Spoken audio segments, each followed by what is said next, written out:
Yes, yes, yes. Yeah, so we're here. We're live. This is me and Caryn Richman. Hi, Caryn. How are you, Okay, let Steve? me say a couple words because these lives that I've been doing lately, as the people who have been following them know, are not official interviews, and I'm not asking anything of anybody. I'm just kind of hanging out and talking and sharing wisdom and humor and whatnot. But I do have to share this because Caryn is a high school friend of mine. And I have a lot of admiration and appreciation for her, and I'll tell you why. Because Caryn and I both, back in high school, had interest in theater, right? And I did some theater. I did the teen repertory theater and did a lot of the children's theater and whatnot, and a few shows at the high school.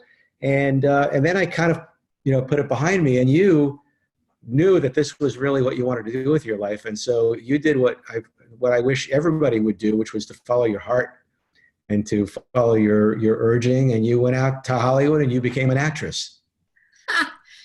Well, were it that simple? Yes, that is the very short I story. left out a couple parts, but When you hear it played back, you think, yeah, I absolutely followed my dream, but it was filled with so many, as we all have, like fear and should I, and is this how can I do this? How do you make a living at being an actress? And I'm this nice girl from Massapequa Park, Long Island, and what am I doing? And what am I thinking? And it really, when I look back, I think, gosh, what I wouldn't give to be that fearless today. I mean, I've had a lot of life experience to gather up, hesitancy, whereas when we were young, it was just a great big world out there, and something motivated me.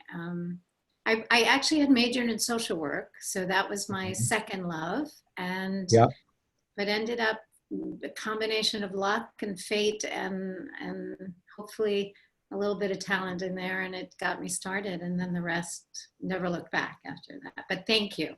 I yeah. appreciate that. Respect and admiration, and I return it right back to you. It's fascinating to see who we knew back then and who we've germinated and grown into as adults. And I think, oh my gosh, Yeah. what a lifetime, huh? Right on. Yeah, and certainly all those things you were talking about, the fear and the challenges, and that all that trepidation, that all kind of helped to nurture who you are and make you the person that you are, right? And I feel like looking back over my life and looking at who I was in high school and what how I felt about myself and how I how that projected out into the world versus how I am now, and all the walls I hit in order to finally force me to look at myself in a new way. It's fascinating though. So I read little bits. I have not completed your latest book, but I can't applaud you heartily enough for everything that you've accomplished.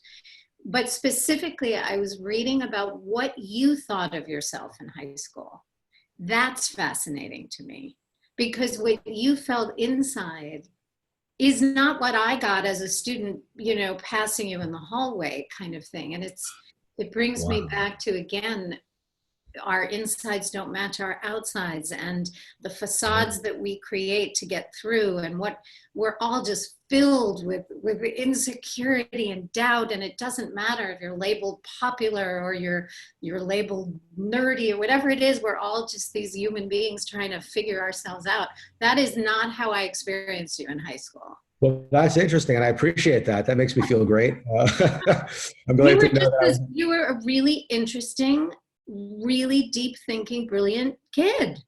That's kind of how I remember you. It's smart as a whip. I Well, mean, I wish the part of me that was witnessing me had as much compassion for myself and as much, what's the word, kind of just breadth of or perspective, I guess, as other people might have. Because you're right. I mean, like, I don't know what kind of emotional turmoil you might have been living with, but you certainly didn't seem like you had any. Right. So, which is such a joke. But yes, because I was a very good actress at a very early age. Now, there you go. no, I think as young people, we all develop survival skills. And although, you know, I in many ways was very blessed and had a wonderful experience, but it wasn't that I wasn't tortured inside. And, you know, but no, God forbid anybody really see what was really going on. You know, this is a lot of challenges emotionally for me in high I school. always feel like these kinds of conversations should be made available to teenagers who are struggling now, right? I wish when we were that age, suffering Yeah. in silence, Yeah. that we had people at the age that we are now who could say, listen, you know, first of all, you're not as unacceptable as you think you are. Right. Secondly, it's not going to always be this hard. And third, there are so many experiences that you're going to have as you move through your life that are going to enrich you, and that even some of the worst of this stuff is going to end up being something that that creates the totality of who you become. Yes, and often, you know, it's such a small part of our lives, but it's such an important part, and we're all just trying so hard to fit in. And then you grow up and you realize the very things that you're terrified of your classmates seeing and judging you for are the very things that ignite this beautiful fire in you in your life and create what you've accomplished and what you become. And if you look back and people are judging you for whatever it is you think they are, all of a sudden you do such wonderful, expansive things in the world based on those very factors. I mean, you took who you were and created an empire of sorts. You know, you had a calling based on a lot of that early programming. And I always wanted to be an emperor, so, you know. Here you are. I think you've done a pretty good job, I would say. No, yeah, it is interesting. I know as an actor, you are forced to look at all parts of yourself, the ugly, the beautiful, the annoying, the, you know, all of it. And you, in order to be able to write and dig as deeply as you do, probably have had a very similar experience where we're not taught in any way to accept ourselves. And that creates a pretty sucky life when you're young, you know? It's tough. You're living inside a much smaller box. Yeah. But I think actor training, the actor's training, is such powerful training because, you know, learning things like improvisation, being able to think on your feet, being able to trust your own instincts and your own urges, and, you know, walking into a situation where you know you feel fear, but to start to detach yourself and have a new relationship with fear that doesn't automatically stop you from taking the next step. Amen. Yeah, that's just, improv is just a giant analogy for life often. Oh, yeah. I find I have an acting school, which I'm quite proud of, and it's for young kids. It's an after school enrichment program, and we go into the school system here obviously in Los Angeles, where I live, and it's all elementary school kids. So these are kids that are, you know, they're just starting to feel out who they are and where they fit in, and to get them into a class where the mantra is, please do not fit in. You know, we don't want you to fit in. We want you to be you. We want you to be every single thing that you are. That's, you know, what makes you so special. And to see them just start to even, grasp that idea that, oh, you know, I just let it rip, and to give them permission for a second to see where they get to with that. And they just start to let it all hang out. It's so fabulous. So if we had that at Massapequa, where did you go? What grade school did you go to? Did you go to Birchland? Umpqua. Yeah. Can you imagine back then if we had all had like some giant improv class where we were all just, like doing all of our weird selves all over the place, but how freeing that would have been for us instead of. Oh my goodness. Yeah, it's amazing to consider. And, you know, the other thing I realize is, and this is another reason I have so much respect and appreciation for you, is that one person giving somebody permission to be themselves can be enough, can be the very trigger for somebody completely changing the trajectory of their lives. right? You could grow up in a crappy household with a lot of abuse and neglect and, and negative self-talk. And then you come across somebody who's willing to like give you a chance to be, that like you're changing lives. I hope so. I wouldn't, well, I was going to say it sounds so lofty that I'm being all humble and thinking, oh gosh, that's a big order. But then when I think about what the mission is, it isn't to create actors. These are young kids, but it sure as hell is to create more confidence and more awareness and more authenticity, which is not what we're taught,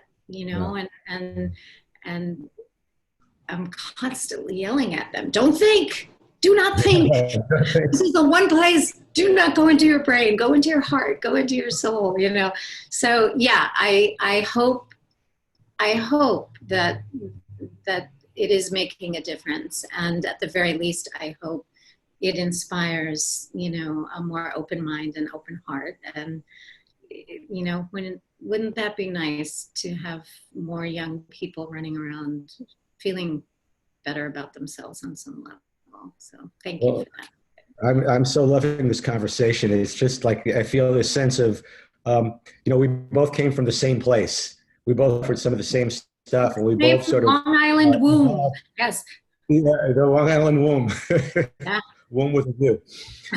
So now here we are, doing what we can, I think, to have an impact, and to use. Did you always feel like, I know we've seen each other a few times over our adult lifetime. Well, the last time was when you were, I guess, in LA, which was a million years ago at this point, when we saw each other. But I always wonder about your journey, because obviously I see your accomplishments. I feel very so respectful and admiring of what you do, and the books, and obviously you want to reach people deeply.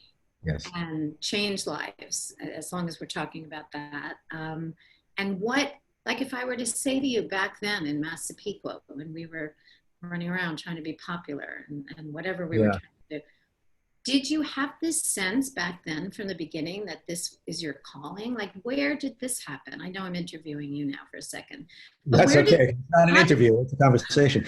That's a great question. I guess I have to say that there was probably something in me that was always there waiting to, blossom, because the thing that became like the one point in my relatively young life where it became really clear that I was essentially melded to the idea of helping people open up and change their perspective was when I was 13 years old.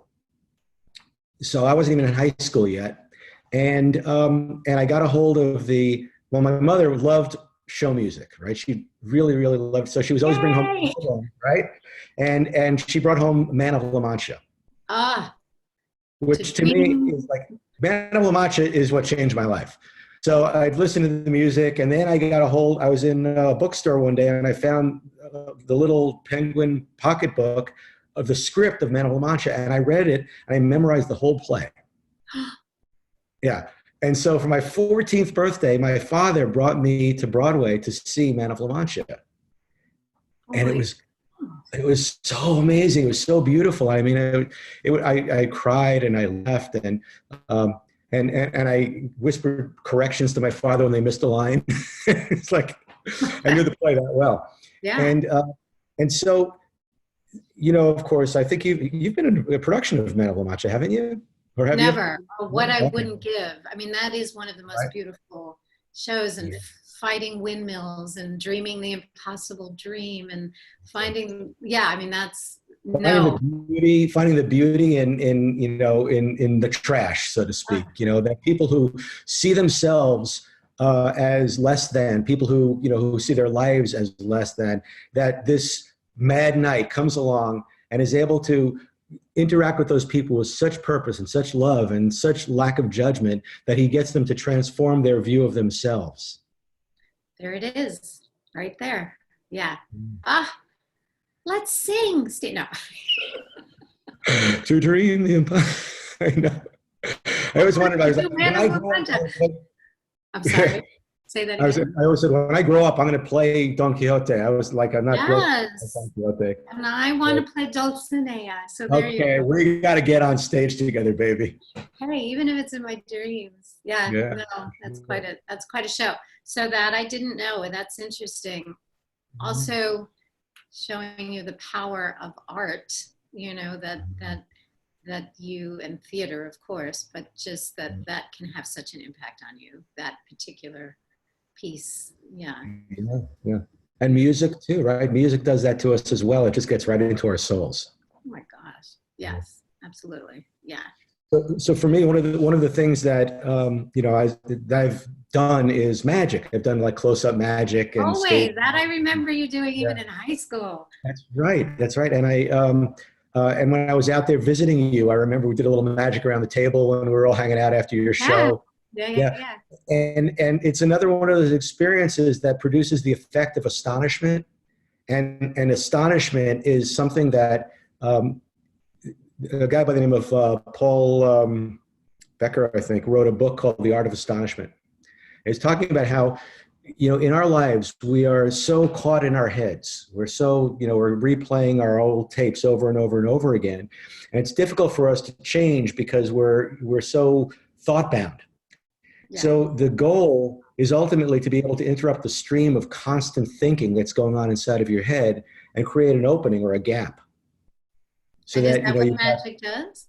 That's what magic does, because when you have a moment of astonishment, you're like, there's that, you can't figure it out anymore. You can't, and for us in our society, it's a momentary experience, but it's a powerful one because you could see how it can instantaneously shift somebody's state. They could go from being really grumpy or depressed or whatever to being joyful and playful and childlike. Yeah, it is. It might also give them a sense of hope too, which is really nice. Oh, I like that. Yeah. Hope that they can figure out the trick. No, I'm kidding. I don't know. That might be it for some people. Yeah, no. I'm thinking about magic and thinking about, it does take you out of yourself, that's for sure. But yeah.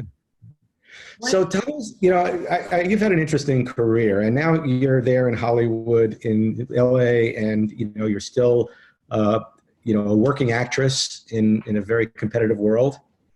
And always doing my best, always available.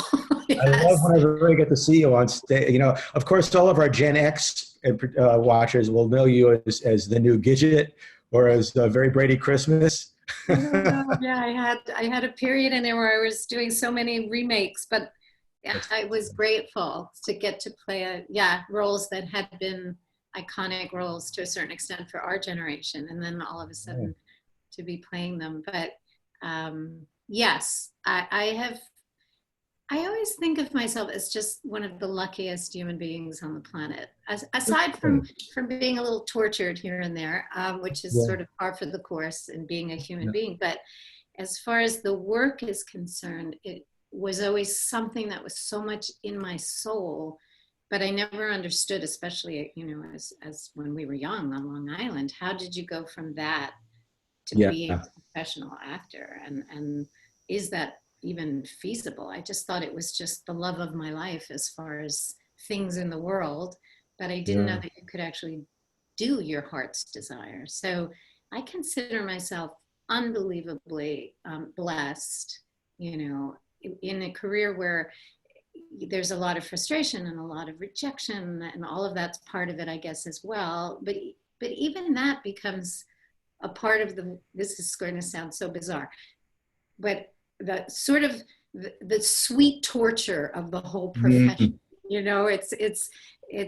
It's the yin and the yang of the acting profession and the bigger picture of life. But I'm very grateful. I've had a consistent enough, very low level or middle level. I unfortunately wasn't on Friends or Will and Grace or shows that were lucky enough to be incredibly popular, but as actors, we don't have control over that. We just go and audition. If your show is lucky enough to be a major hit, Yeah. yay. And if it's not, the work is still the same. And so I just get to do what I love, and I'm really grateful for that. And some interesting projects. I mean, along the way, there were some fun things and some things that were just like, uh, I saw on IMDb that you did a short film called Ruffalo.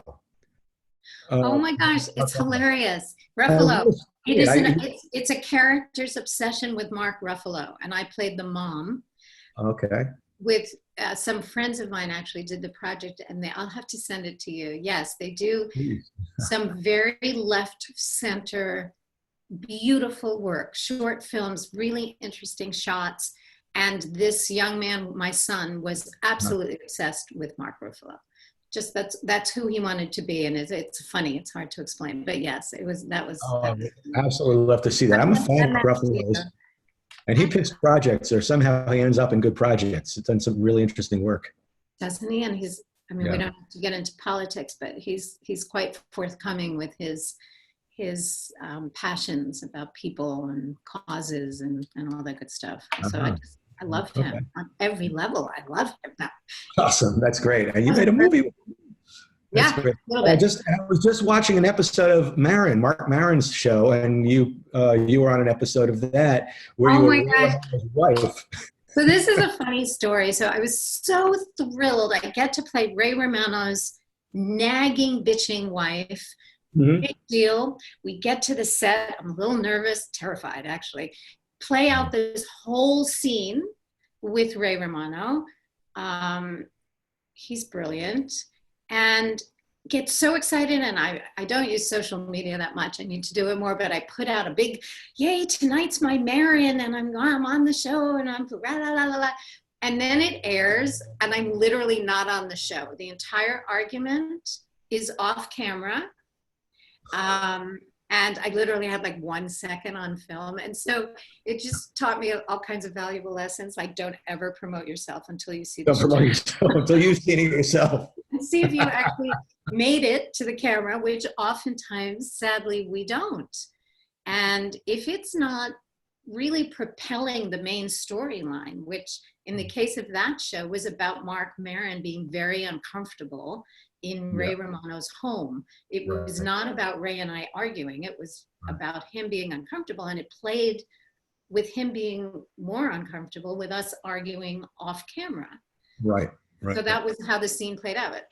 That was one of those things. And it's happened to me a lot, sadly, that I've gotten to do beautiful projects and so little of it ends up on camera. But that's, again, just the sweet pain of the job, right? Yin and the yang, the sweet torture. It's all been great. And now we're at an age which you're probably one of the only people on the planet that really relates to the fact, not the only person on the planet, but right now in my world, you and I graduated together. We know exactly. At least here on this little square here. And so it's been thank God, a long life. And in an actor's world, that doesn't, as a woman especially, doesn't necessarily translate to getting work. So every time somebody hires me, I'm just thrilled. I just got back from South Africa filming a commercial. Why we had to go to South Africa, I'm not 100% sure. But it was one of the most spectacular experiences of my life that they chose to shoot there. And it's a middle-aged, medication commercial, and you too can have your best life and hot air balloons if you take medication, kind of thing. I think it's for heart disease. But again, my point in rambling about this is that I really realized as an actor, it does not matter what you're hired for. It could be ultimately the smallest little, maybe not a great production, or the biggest film on the planet. Your process is still the same. You're still challenging yourself. You're still showing up. Doesn't matter if it's a commercial for a drug that helps middle-aged heart disease, or you're working, with I don't know, whatever. No, I can totally relate to that. Yes. It's really, I totally can. Because as a speaker, there are times when I've spoken in front of 8,000 people on a big stage, in an arena, And I've also spoken to like 10 people in an office, right? And I've been, same thing. I can get nervous in both situations. Yes. And I treat it like it's the most important thing in the world while I'm there. Yeah. And, and the other funny thing is, when I'm doing keynote speaking, I might make, $10,000 to get up on a big stage and speak, or I might speak to a small group of people and sell a product and walk away with like $100. Doesn't matter. Your process is it doesn't matter at all. It's exactly the same process, the same feelings, the same sense of accomplishment if you did it well. Absolutely. Right? That's funny. Yes, totally. That's true. Well, you are performing. I mean, you're not being somebody else. You are being 100% you, but it is still, you're in front of people. It is a performance of sorts, or a production. And you're self-aware in that situation. You're, how am I doing? What's this looking like? Oh my gosh. That's the gremlin on your shoulder saying to them, am I doing okay? How are they reacting? And then the other one over here saying, shut up. You don't need that right now. Go away. Yeah. It's always a constant. And then it's always funny to me that the ultimate goal is to, as you mentioned earlier, to get out of your head.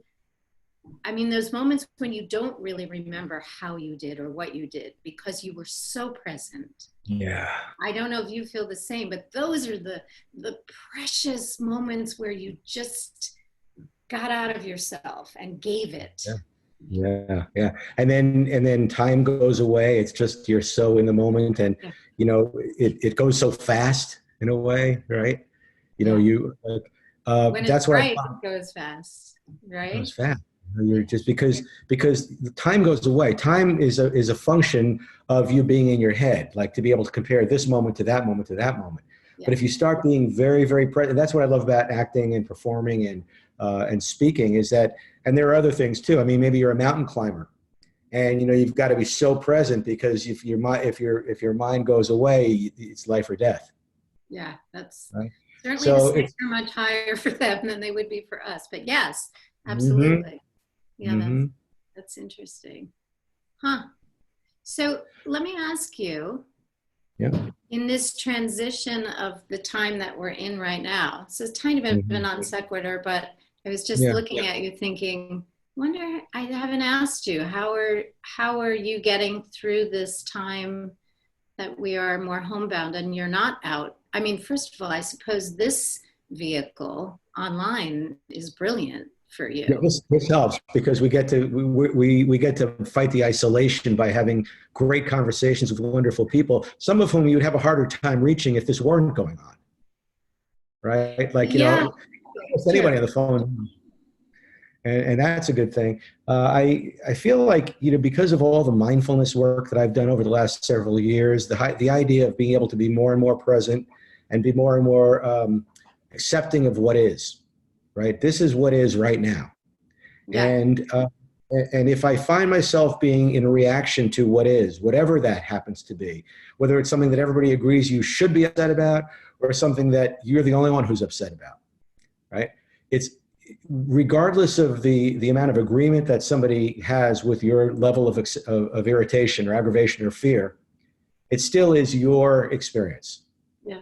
And if you're having that experience, if you're having the experience of anguish or suffering in a moment, you've got to realize that it is a function of your thinking, right? It is the fact that you're not truly being present. You're up here in your head trying to figure it out. So again, it's getting out of your head and into the present moment. And you're great at that. And hopefully others will become better at that. That's the goal. Well, I wasn't always great at it. I think, we all start out at some level of mindfulness or awareness or presence or focus.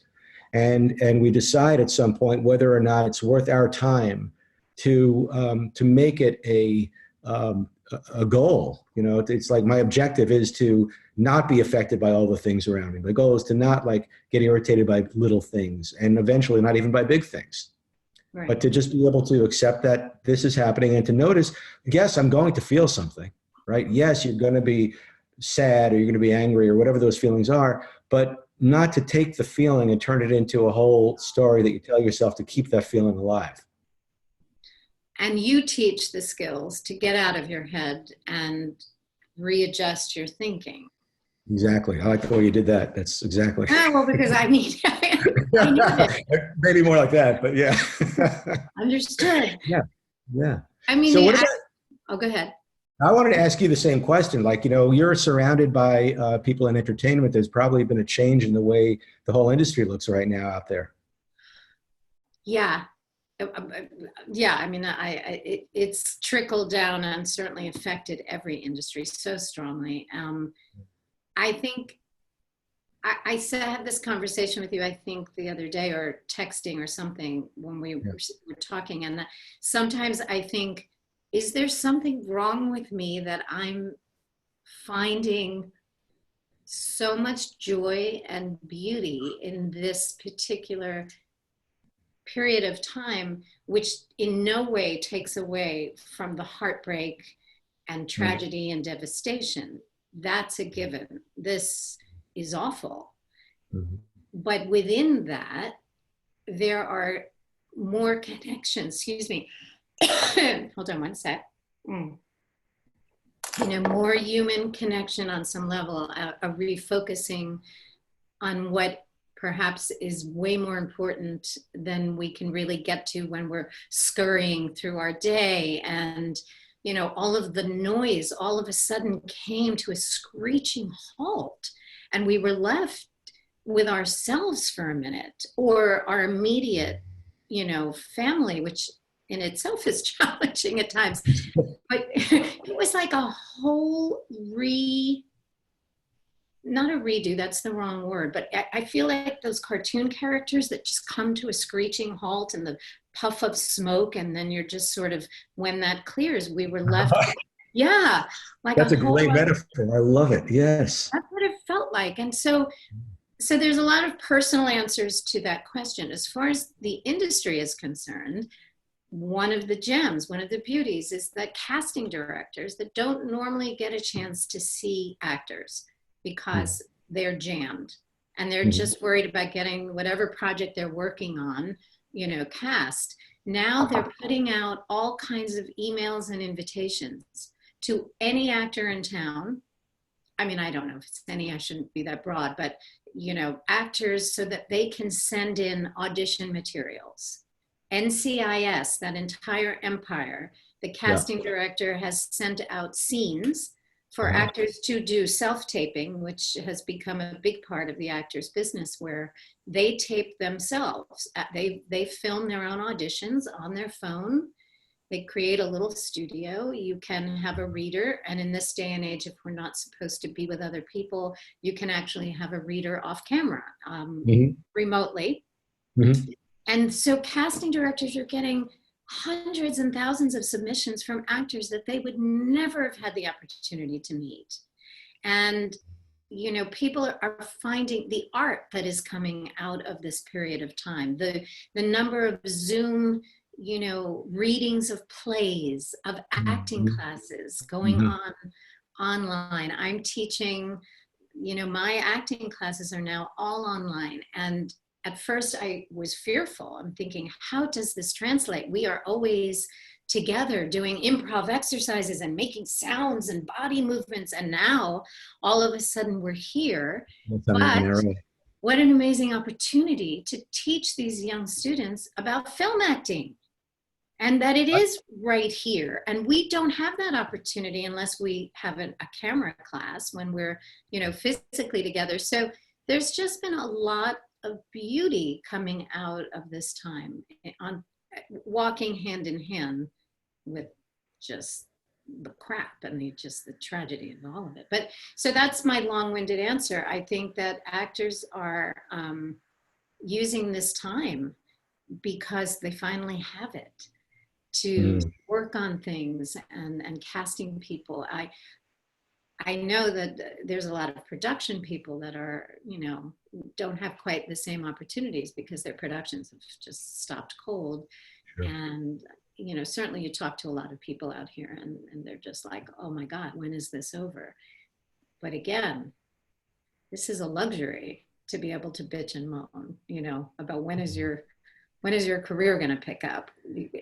It Yeah, doesn't. there are most problems to have. Yeah, I was going to say, I read something that was really interesting to me, and it hit home because I have tremendous compassion and empathy, as no doubt we all do, for the different ways in which people are struggling right now. And it's all relative. And so it was talking about weathering the storm. I don't know if you've seen this, but the fact that we're just all weathering the storm differently. For some of us, this is a light rain shower.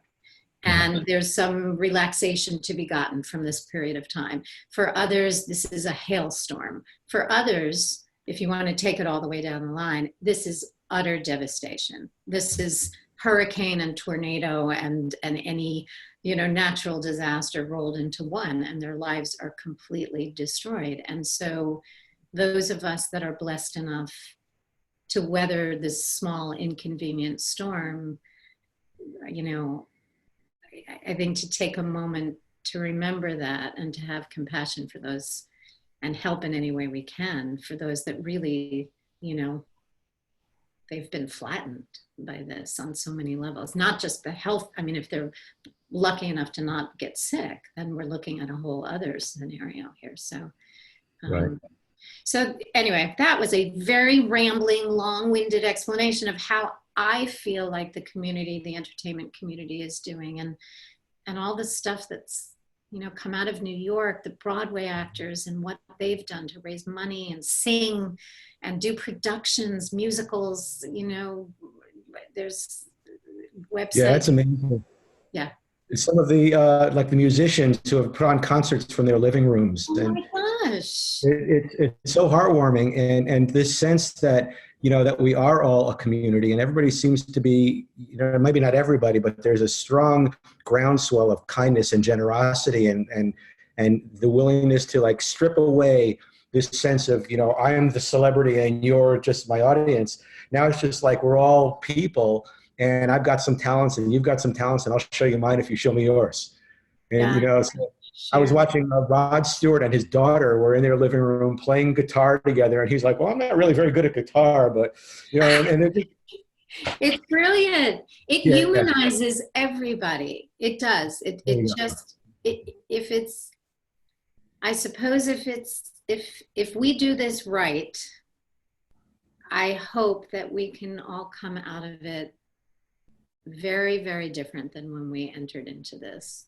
Better than we were before, because of the consciousness that it's potentially raising. This idea that there's a better way to be with each other.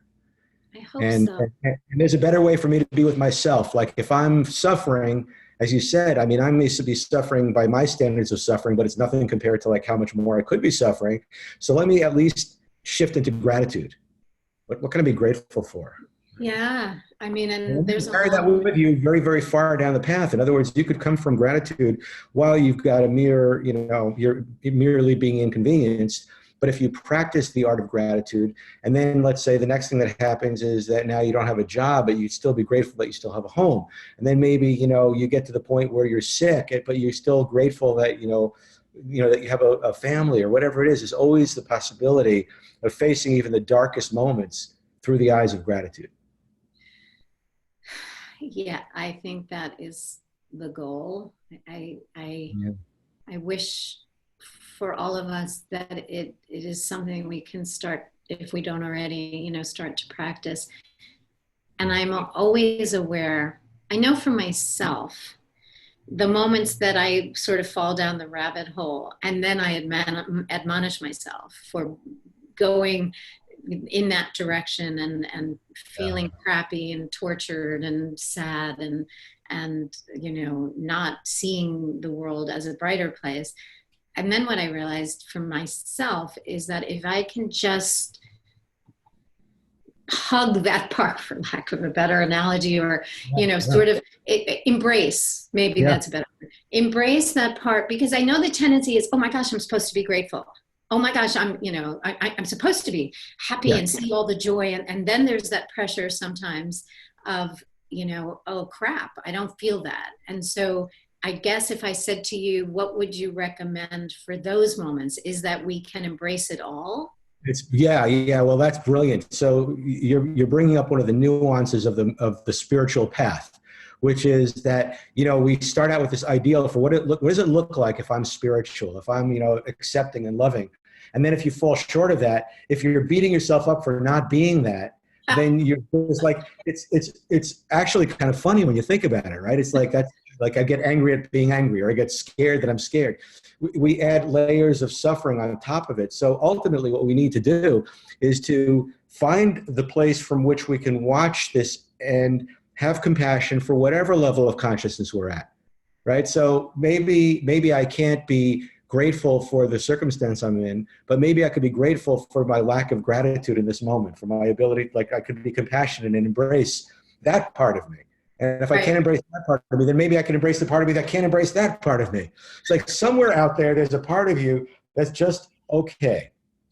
And that's what we need to find. We need to get backstage far enough that whatever's going on, we could be that loving, hugging parent to that suffering.